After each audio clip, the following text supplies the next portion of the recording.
before anything else, before I start the whole vlog, I just want to say I'm a father now.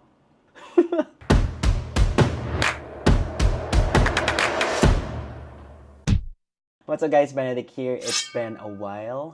Hindi ko alam paano mag-start. Grabe, almost 1 month na ako nag-start sa Queen of Tears. Di ko pa rin natatapos. Episode 4 pa rin ako. Iba kasi yung pumuyat sa akin. It's a good kind of puyat. To all my friends, basically everyone in my life, personally, professionally, sorry, I've been silent for almost 2 months already. Avoiding all sorts of interactions. Most of my posts, mga throwback, ganyan, pati vlogs. Hindi ako mahagilap ng friends ko. And this is the reason why... I'm just very focused with accomplishing all my tasks and of course being a hands-on father to my child. Ang sarap-sarap sabihin. My child. Why am I so nervous? I know you guys have a lot of questions because you saw the title of this video. Uunahan ko na kayo, hindi lahat ng tanong may sagot sa mundong to, ha?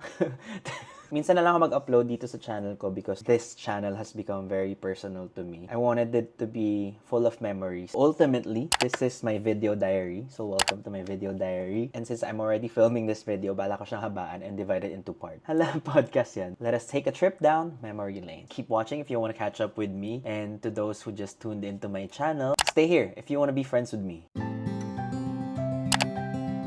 Who am I? Probably the hardest question to answer in one phrase. I am Benedict Kua. I'm Filipino. I grew up in the Philippines for 30 years already. My ethnicity is Chinese, to be specific, Hokkien Chinese. This has been my home, Chinese by blood and Filipino by heart. Middle child ako sa family. I have a younger brother and I have an older brother. Surprise! We did not have a comfortable childhood growing up. We grew up poor. At least I thought we grew up very poor. At the age of 4 or 5, nagbebenta kami ng slippers sa streets ng Balintawak. I can still remember exactly kung saan kami nagbebenta nung bata kami. 2 to 3 boxes of slippers, fanny pack, tapos mga supot pambalot ng paninda. Yan ang starter pack namin dati. Kala ko nung bata pa ako, nalaro namin ni Jerry yung plastic. Ginagawa lang namin balloon, ganyan. We were kids, di pa namin nagigets kung ano yung nangyayari. Alam ko lang nakikita namin yung parents namin na pagod everyday. Feeling ko yun yung time that I slowly developed my inner empath. Through my parents, I realized na other people's pain in some way can also hurt you. Gets nyo ba yung sasabi ko? Parang na-absorb mo kung ano yung mga emotions na nakikita mo. Kaya naintindihan ko talaga yung mga maagang namumulat or nagmamature sa life. Hala, mature! Slowly, our life progressed. Nagkaroon kami ng maliit na sari-sari store, tapos nagbabalot kami ng yelo para ibenta kinabukasan. And I know, a lot of families have had it worse. Still very lucky that we were able to eat 3 times a day. Pero syempre, we can never compare naman our struggles with other people. Some things are hard for other people, but simple to some. All I know is we weren't fed with a golden spoon. And despite that, I still love the life that we have lived. I'm extremely proud of my parents who came here with nothing, but were able to provide us everything we practically need. Zero money, huge language barrier, but 100% love and effort. We may never express our love through words. Hindi talaga kami mga words sa family. I think ganun talaga pag mga Asian families, no? But busog na busog naman kami when it comes to pag-aalaga. So to my parents, I love you guys. Dugit na ng itsura ko ngayon. Kailangan ko na magpagupit. After high school, nag-networking ako. Alam ko may weird and negative connotation when you hear the word networking. Some of them actually work. However, there were just some practices na hindi siguro nag-align sa values ko. Kaya hindi ko siya tinuloy. Na-realize ko hindi pala siya para sa akin. Yung diskarte ko sa buhay, hindi pang networking. Tingin ko yung pagiging empath ko, hindi ko kaya napafeel ko sa kanila na napaasa ko sila sa isang opportunity na hindi ko naman sure na may ibibigay ko. Parang ganun. I think it's just the difference in work practices. But still, it was a cool experience. When we were finishing school, or being able to finally live a comfortable life, we had to start from scratch again. That was very unfortunate. Alam mo, until now, hindi ko alam paano ako ginapang ng parents ko to be able to study in De La Salle University. Knowing how much we've only had that time, which is almost nothing. Always lang nila sinasabi sa amin na, basta kami na bahala, your job is just to finish your studies. They never told us anything further. We just understood. College came, and when I tell you, I was culture shocked. I was culture shocked. B, yung high school namin. Sobrang jolog, top tier, kanal humor sa 8th Avenue, Caloocan, ganon. Yung tipong nakikipagbardagulan kami lagi sa mga bata sa kanto. Hindi pa naman English yung mga tao dati. Pag may nag-i-English sa amin, English yun na. Tayo mo alam. Iba na talaga ngayon, no? Yung isang inaanak ko nga, pinunta ko sa Toy Kingdom, sabi ko, you want dinosaur? Sabi niya, I want a triceratops. T-Rex lang alam ko. So going back, and sure, hindi talaga social yung school namin. Tapos nung first day ko sa Lasal, di ba may mga orientation, introduce yourself, we were grouped together, may ka-group ako dun na sabi sa akin, hey, what's up, man?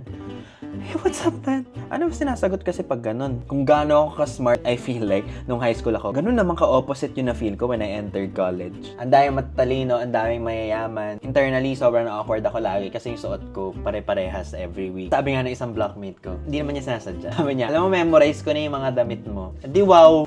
Never din ako nag-OOTD dati kasi ang mahal mag-OOTD while studying. But that time, I did not care. So, that was fine. Nagbenta pa nga ako sa, mga science labs ng mga lab goggles. Nakita ko na ba ito dati? Baka sa podcast. Binibenta ko 150 pesos pero nabili ko lang siya 33 pesos sa 168. I think one of the things I have adapted from my brother was yung eagerness niya to learn. My older brother, si Ahia tawag ko sa kanya. Nakikita ko si Ahia, nagme-memorize siya ng mga dialogues every night, ng mga pinapanood niya. If you guys remember, 24, Jack Bauer, Kiefer Sutherland. Minememorize niya yung lines para maging magaling daw siya mag-English. So, na-inspire ako. I wanted to be good in speaking English. I wanted to be able to converse. To do it like this, na ginagawa ko ngayon. FYI, hindi basehan ng pagiging matalino ang pagiging magaling magsalita ng English. Ilang beses ko na to binanggit sa vlogs ko, sorry na. So then, I did the same. I memorized TV dialogues and rap music. Ang cringe talaga dati. I started with Suits, Mike Ross, Harvey Specter, Rachel Zane, Donna Paulsen. Donna Paulsen. Babasahin ko na lang. Hindi ko na siya kabisado kasi nga. What if I told you I consume knowledge like no one you've ever met and have actually passed the bar? May mga ganun. Harvey. I'd say full of crap. Ano yung nirap ko nun? No diggity. It's going down, fade to Blackstreet. The homies got RB collab creation. Still moving this flavor with them homies Blackstreet and Teddy. Shorty get down. Good lord. I felt like I got better. And I feel like it worked. Try it. Ngayon ginagawa ko ngayon kasi nag-aaral ako ng Korean, diba? Nagme-memorize din ako mga lyrics ng Korean song. Mostly, my college life revolved around co-curricular, kasi yun yung tawag namin sa extracurricular. Co-curricular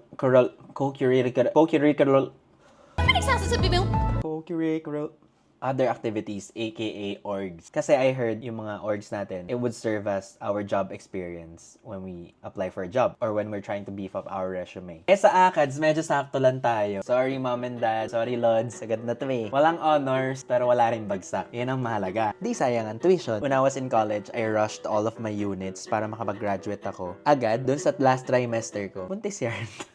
Trimester. 2 days a week na lang yung klase ko nun. So, the other 3 weekdays, nag-voluntary internship ako. Because my course, business management, didn't require internship. And that time, sabi ko, since may 3 days ako na free, maghanap na lang ako ng internship, whether paid or not, just to learn something. I got an internship opportunity in a multinational FMCG company called Nestle. Sabi ko, yeah! May internship ako. So, sabi ko, at least may edge ganun. Why Nestle? Number 1 kasi siya nun, followed by San Miguel. Hindi ko alam na kung number 1 pa rin sila kasi wala na ako dun. Since nakapag-internship ako, sabi ko sa sarili ko, siguro may chance na ako ma-absorb sa company. Siguro. Hindi ako nag-assume nun kasi sobrang hirap talaga, guys. Hindi ako nagkakamot ng puwet, guys. Hinihila ko yung damit ko. Malawlaw kasi ganun. Makakala nyo, nagkakamot ako ng puwet. There's this program called CMT program, Corporate Management Trainee. Actually, lahat ng management trainee programs across all FMCG companies or any companies actually, patayan yan always ng mga fresh grad. Search nyo guys. Basically, it's almost like a supervisory position where you directly work with managers, executives, ganyan. Ginugroom ka na nila. There's so much opportunity and the pay was good for a fresh grad. 10 lang yung slots nun. Sa buong Pilipinas, 10 lang yung slots nun. Paano yun? Di ako Magna, di ako Suma. Yung grades ko, sumanalangit. Yung 10 slots were already filled, candidates were already there. And then, the next day, somebody backed out. Ay, nag-back out. Tumakbo ako sa HR. Okay naman tumakbo. Nag-elevator ako. Interviewin nyo lang ako. Just give me a chance. Just let me be interviewed. And thankfully, I got the position. You are officially hired. And then after 1 week, binawi yung offer. Apparently, may politics na nagana. Gustong ipasok yung manok niya, ganyan. But, naitawid natin yung pagsubok na yun. Shout out sa'yo, Miss Ano. Karma na yung bahala. Naitawid natin yung pagsubok na yun. Everything went well. And TYL. Thank you talaga. I feel like sobrang na-mold ako after ko mag-work in Nestle. I'm forever thankful ako doon. So, it was a 2-year program. Start ako as an extract salesman in a distributor in Pangasinan. 6 months yun. Monday to Saturday, rumorota kami sa daan. Nagbebenta ng mga Nestle products sa mga sari-sari stores. Ganyan. Sobrang init. Sobrang memorable as well. Kasi yun din yung time na binreakan ako ng ex ko. Kasi LDR daw kami. Pangasinan, Manila. Malayo naman kasi talaga. Senti-senti ako noon. 8 p.m. pa lang, tulog na yung mga tao noon. 5 p.m., sumashot na kami ng Red Horse. Yun ang tawag dati. Shot tayo, tas beer pala yung shot. Malungkot ako na, wala akong matakbuhan. Paglabas ko dun sa area namin, puro mga kalabaw. After that, I handled groceries like Budget Lane, Meron pa ba nun? And finally, NKA, National Key Account Manager for SM Supermall. Ay, SBI, SM Supermarket. Nagpapasok ng mga products, confectionery like KitKat, infant formula, Nan, Nestogen, Nestea, Maggi, all-purpose cream. Magawa ng mga promo, buy one, take one, buy one, get this, ganyan. Flushing out the old stocks so that we can get more sales this month. 4 years only to realize na hindi pala para sa akin itong job na to. Taas naman yung salary ko nun, pero mataas din yung gastos sa Manila. 30% ang tax na hindi ko alam saan napunta. Pagod na ako, haba pa pala nito. I really did not have the desire to climb up the corporate ladder. That's okay. It's not for everyone. I don't see myself preparing presentations every week, overly competing with other people. Actually, alam ko competitive ako eh. I know for a fact that I am competent, just not in this aspect. Yung PowerPoint, nagfo-focus ako more on sa mga design, font, transition, ganyan. Siguro kaya naging TikToker. Transition! It was my dream job, but I quit it because I realized that dream job wasn't my dream job anymore. You know what I'm saying? I decided to resign and just help my parents with our small business. Enough with the boring stuff. I worked for another 2 years, did not earn anything because I was just helping my parents. And then, I started feeling lost again. Kasi hindi ko na alam kung ano yung ginagawa ko.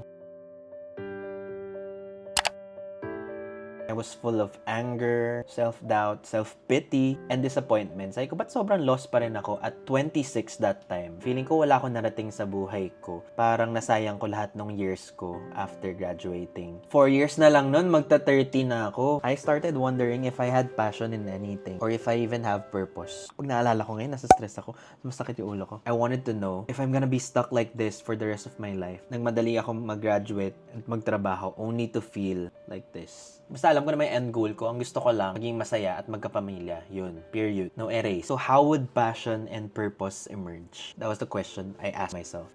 TED Talk.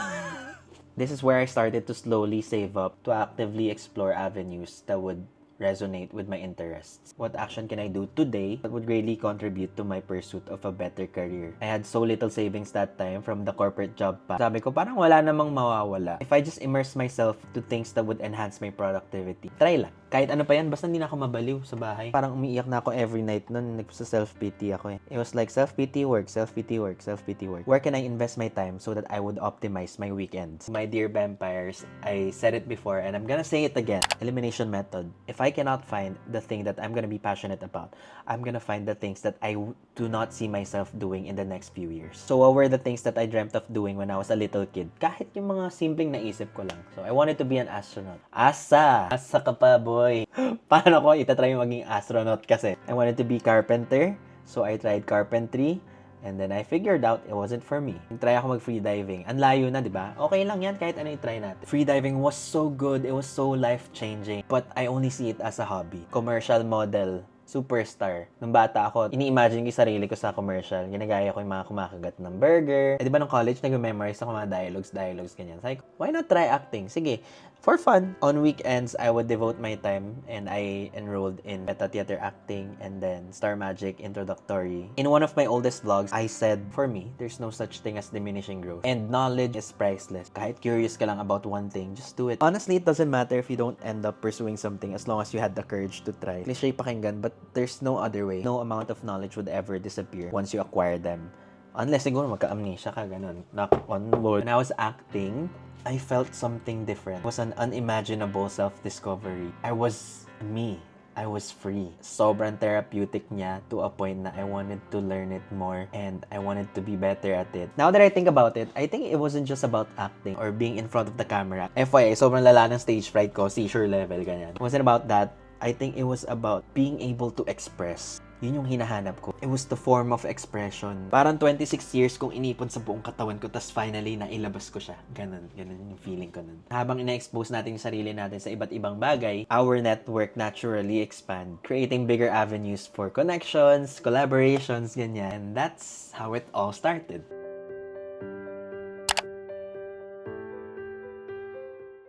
I met Baninay during my acting workshop. That time, she hung out a lot with the people in my class. She would occasionally include us in her vlogs. Sobrang awkward pa ako nun kasi nga ibang-iba yung acting, iba yung vlog. Mating yung point na she would request for me to appear more in her vlogs. I think it was because people started to love our tandem. Naks may tandem. I'm not gonna lie, that was so cool. We were both surprised. We loved it. Lalo na ako coming from corporate job to this. Sabi niya sa akin, alam mo, gumawa ka na ng sarili mong channel. Nangirinig ko yung boses niya habang sinasabi ko to. Kasi yan din yung mga sinasabi ng viewers nun. Gumawa ka na ng sarili sarili mong channel, Ben. Ano alam ko sa YouTube? Di ko nga kaya magsalita na mag-isa sa camera. And I did not know anything about the industry or how YouTube works. Plus, I had a job. My family was relying on me. There's no way I'm gonna abandon what I'm doing just for this na parang for fun lang, ganyan. Siguro naisip ni Baninay nun, si OA, abandon agad. Gumawa ka lang ng channel at i-guide kita. From then on, my life changed. Thank you, Baninay Bautista. If wala ka, wala ako dito ngayon. I knew nothing about video editing. Kinailangan ko magbabad sa YouTube every night. May intro ko, guys, kanina. Tugs, tugs, tugs, tugs, tugs, tugs, tugs, tugs, ta ta ta ta ta ta, tugs.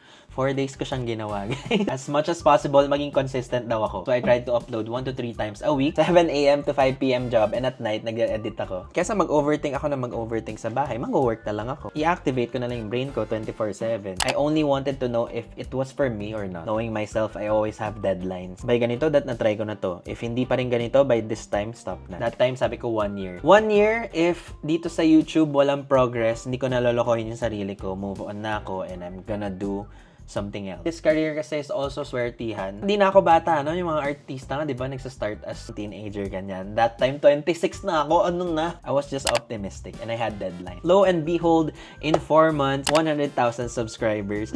Umabot na ng 1 year ako nagwa-vlog. Never pa rin ako nag-post ng anything about my vlogs in my own Facebook. Takot ako ma-judge nun. Lahat ng mga friends ko nun, mga professionals. Ako mukhang naglalaro lang, nagpapakute lang, gano'n. Sobrang weird pa mag-film ng sarili mo sa labas dati. Hindi pa uso yung vlog nun. Tapos ano sabihin ng parents ko nun, sinayang ko lang lahat. I thought I was courageous, but internally, I was still very ashamed. Yung hiya natin, yan talaga yung number 1 na nagiging hadlang for us to advance. It's an excessive focus of how other people would perceive us or judge us. It makes us self-conscious, makes us hesitant in doing things. Yung hiya natin, honestly, just brush it off. Easy to say, hard to execute, but ang question lang is, will you do it or will you delay? So I did it, and holy crap! I never realized that social media content creation was an entire business. Yes, entertainment siya, but it was also business. I'm gonna tell you more. Imagine your channel is a shop. Spend so much time conceptualizing, strategizing, and thinking about what products to sell, which are your videos. Now, what you're gonna do is you're gonna make your shop unique, stand out from the other shops. Basta may identifier ka na, iba tong shop na to. That's branding. The better the product, the bigger the traction, the bigger the demand. Sometimes you team up with other stores for you guys to come up with a new product to sell, which is collaboration. Then you would realize other companies would start to recognize na, wow, your shop is actually selling good. So they're gonna invest in your store and have you sell their products as well. Hashtag brand endorsement. Sobrang nagulat ako, and that's just the tip of the iceberg. There's so much more. With great power comes great responsibility.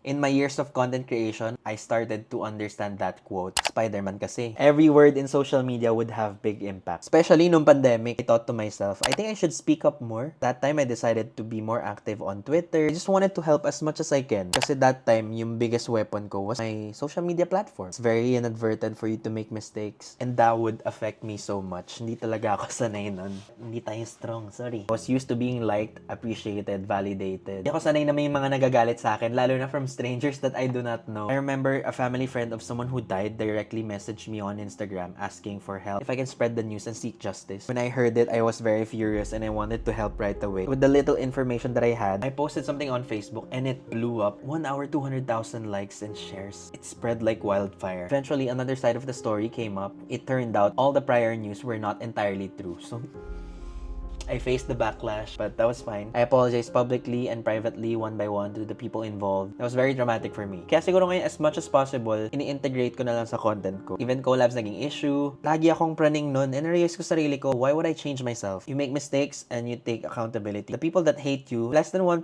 lang yan, so why would you let them take control of your life? Might as well do whatever makes you happy, as long as you're not stepping on someone else's toes. I will keep making videos with a lot of people, because alam ko, yun yung strength ko. Like interactions, banters, like hyping up and show how amazing whoever I collaborate with, making sure in every collab worth watching, ganun. At the end of the day, yung hate ng tao, yan naman yung magpo-poison sa kanila, hindi yung hate itself. Despite all my milestones, there were a lot of things in me that I did not understand, and they started to surface during the time that I was burning out. I filmed the whole vlog about it called My Diagnosis, so I will not have to explain it again. That was 2021 when I was diagnosed with major depressive disorder. It was triggered by a lot of things: generational traumas, existential identity crisis, work pressure, suppressed emotions, and plenty of future uncertainty. But when I look back, my life was already so different compared to when I started this career. I should be be thankful. That was my 4th year in the industry. Never took a single break from social media until it started to take a toll in my mind and my body. I felt like I was living in my own virtual reality. Understanding depression as an actual medical condition rather than a social stigma was very challenging. Nobody deserves to go through that. Ito rin kasi yung time na ang dami kong gustong gawin. I did not want to waste any opportunity kasi nga, admittedly, this career is not permanent. YouTube vlogs, acting on teleserye. Kaka-release lang ata nung Di Na Malayan. Signed up for 54 podcast episodes. Ang dami nangyari. That literally killed me. Physically too, I was losing so much weight every single day. It was scary. I just knew I needed help. So I flew to Hawaii for 3 months, took a break from social media. That was my very first break in 4 years. And that's also the time when I started my therapy while doing volunteer work in Hawaii and isolating myself in all the triggers in life. Ba't ako tumawa? Sorry. Super wrong timing din kasi. Here's when it gets interesting. Just before I was plummeting into the darkness, yun yung time that I was already engaged, ready to build my own family and have my own children.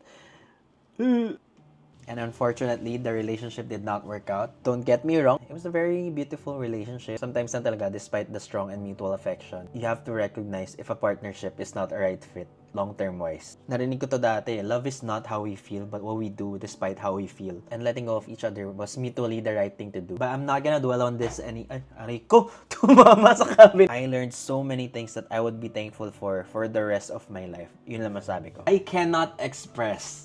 Therapy works. Diagnosed or not, if you need help, seek help. It took me 1 year before I was able to finally be off my meds. 2022, that was the year of healing. Pandemic still, I think. Yun yung Nong era, if you remember. That was the time when I got to know my babies, sila Juby and Shan. Baby Ju! Encourage them to come to Manila to explore more opportunities. And we were just having fun. So much fun. Nag-viral pa yung isang video namin ni Baby Ju. We were just having fun. Every day, bonding sa condo, sharing ng learnings every night, food trip, ganyan. Nakakamiss. I have to say, they saved me from feeling alone during the pandemic. Feeling ko yung frustration ko and longing ko sa pagkakaroon ng sarili kong family na i-boost ko sa kanila. That's why I started to study how to become a mentor for starting creators. Kasi medyo na-off din ako kapag may mga naririnig ako ng mga companies who are taking advantage of starting creators. I studied how mentorship works. In that little way, I was just hoping that I would be able to pay it forward. Hindi ko talaga makalimutan. 2022, year of healing, and until now, I'm so grateful for the people who are in my life.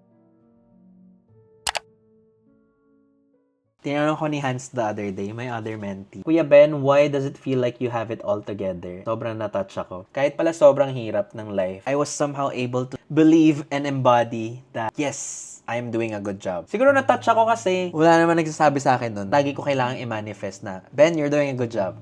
That question was like a pat in the back. We all go through different things in life. We all have our season. We will power through. When we filter the right friends or support system, it does have a significant impact when it comes to our mental health or overall well-being, surrounded by people who would encourage and uplift you, not those who would just abandon you when you're not yourself, those who would be taken aback.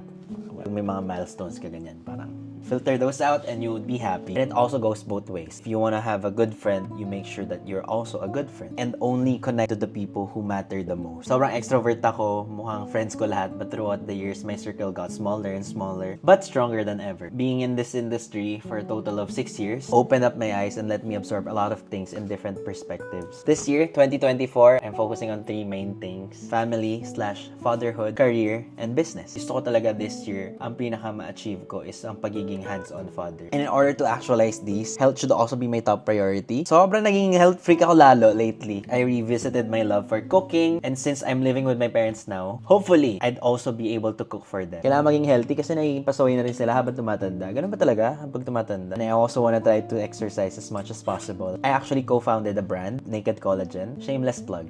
Since sobrang naging passionate ako sa self-care, we devoted so many months for this. And I'm so proud! Nanalo pa ang Naked Collagen ng gold prize sa Seoul International Invention Fair noong 2022. Oh my God, 4 times ako nag-Seoul last year. I miss my friends. You have to try it out. See for yourself. I really hope this baby gets big. But more about this next time. Sama na rin sa health yung mindset every day. I just wanna be happy and be able to radiate that happiness through my content. I don't wanna try to be someone else. But I also wanna keep exploring and keep reinventing myself. Although na-realize ko, hindi pala bagay sa akin yung gray hair. Ang saya to try to be ambitious and contented at the same time. Sana ma-perfect ko siya. Where you don't have to overly desire for the things that, you know, just to show people that you have them. Ayoko dumating sa point na nag-hide ako ng like counts because I'm not getting enough engagement. Because that's life. Sometimes you're up, sometimes you're down. Thankful ako sa mga naka-work ko na brand. Thank you for believing in me. I may not have a perfect life now, but I am trying to be more appreciative. Now, I am happily in love, spending more time with my family. I know my boundaries. I'm just blessed to be surrounded by so much love and positivity. And I hope my children would also feel the same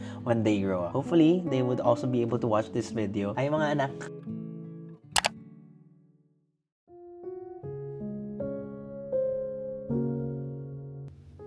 Hi, Pampers! Our little Xiaolong Pao. Lagi ko yung kinakwento sa kanya. Just wanna say, I've had the best 2 months of my life. Dami nangyari, hindi ko alam saan ako magsa-start. For so many years and finally, he's here. Gusto ko i-immortalize every moment I have with him. Every morning, kapag nagsa-sunbathe kami, kasi kailangan nila ng vitamin C, tinago ko na ata lahat. Yung cord niya, nung nag-dry, nung ginupitan siya ng nails for the first time, tinago ko din yun. Ay sus, nananaginip siya.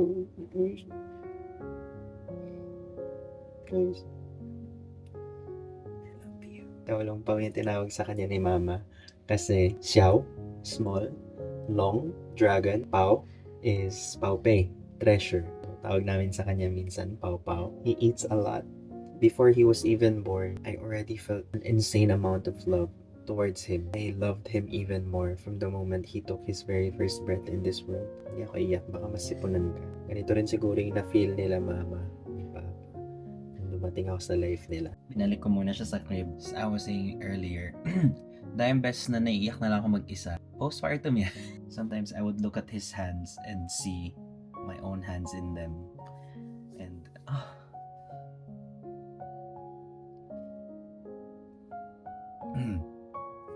wait.